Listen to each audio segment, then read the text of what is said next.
Alors, il y a deux enfants, Francis et Mélissa, qui se disputaient à savoir qui Dieu aimait le plus et qui priait le mieux. « Eh bien, toi, tu fais pas des belles prières, » dit Mélissa à Francis. « Et toi, tu répètes toujours la même chose. » « Les enfants, leur dit leur maman. « Mais c'est pas ça la prière. Savez-vous que quand Jésus était sur la terre, il a parlé beaucoup de la prière. Et c'est qu'est-ce qu'on va voir ce matin et dans les prochaines semaines. Mais avant de leur parler de comment prier, Jésus a donné à ses disciples deux mises en garde de choses qu'ils ne devraient pas faire. Donc, première chose qu'il leur a dit, c'était qu'ils ne devaient pas prier comme les hypocrites qui se tenaient debout dans les synagogues, qui parlaient très très fort pour que tout le monde puisse les voir prier. Hypocrites, pourquoi? Parce qu'ils faisaient semblant d'aimer Dieu, mais au fond, ils ne l'aimaient pas. Ils ne l'écoutaient pas. Donc, qu'est-ce qu'ils disaient? Ils n'étaient pas sincères. Et l'autre chose qu'il leur a dit, c'est de ne pas multiplier les paroles, dire plein de choses, comme d'autres peuples qui pensent que les paroles, c'est comme une formule magique. Si on dit ça, Dieu va répondre. Parce que Dieu, il sait qu'est-ce qu'on a besoin et il nous répond, pas parce qu'on dit une formule magique, mais parce que lui, il est bon. Les disciples, ils voyaient souvent Jésus prier. Ils le voyaient passer des super moments en prière. Ils étaient vraiment émerveillés. Donc, ils ont dit, Jésus, s'il te plaît, enseigne-nous à prier. Donc, Jésus leur a donné un exemple. Il leur a dit, quand vous priez, dites, notre Père qui est aux cieux. Jésus parlait toujours à Dieu, c'était son Père. Mais savez-vous que Dieu, c'est aussi notre Père céleste? Parce que la Bible nous dit qu'à nous qui croyons en Jésus, qu'il nous donne le droit de devenir enfants de Dieu.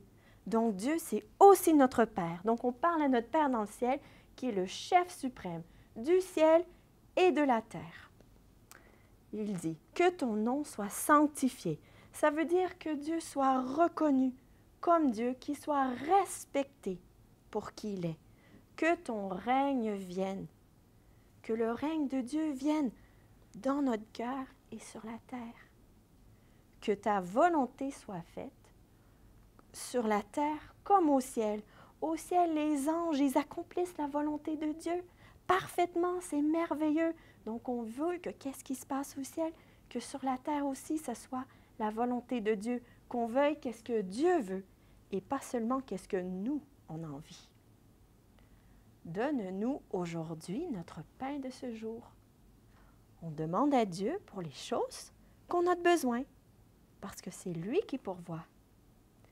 Pardonne-nous nos offenses, comme nous pardonnons aussi à ceux qui nous ont offensés.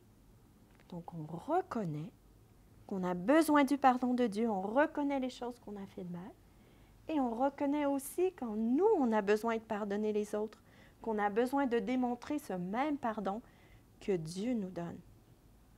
Ne nous soumets pas à la tentation, mais délivre-nous du mal.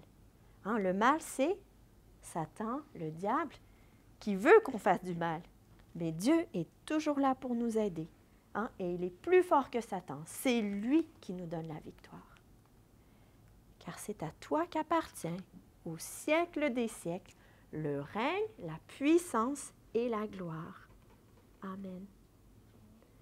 Après avoir entendu ça, Francis a dit, je comprends un petit peu mieux. Quand je prie, je parle à Dieu.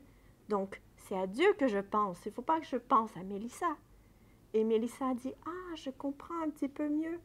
Quand je parle, je peux dire autant de mots, je peux dire qu'est-ce que j'ai besoin de dire autant de mots, mais Dieu veut que je sois sincère quand je lui parle. Et notre Dieu, il nous entend. Notre Père céleste, il nous entend quand on lui prie. On le prie maintenant? Notre Père, on veut dire qu'on veut te louer ce matin parce que tu es Dieu, parce que tu es grand, parce que tu es bon. Amen.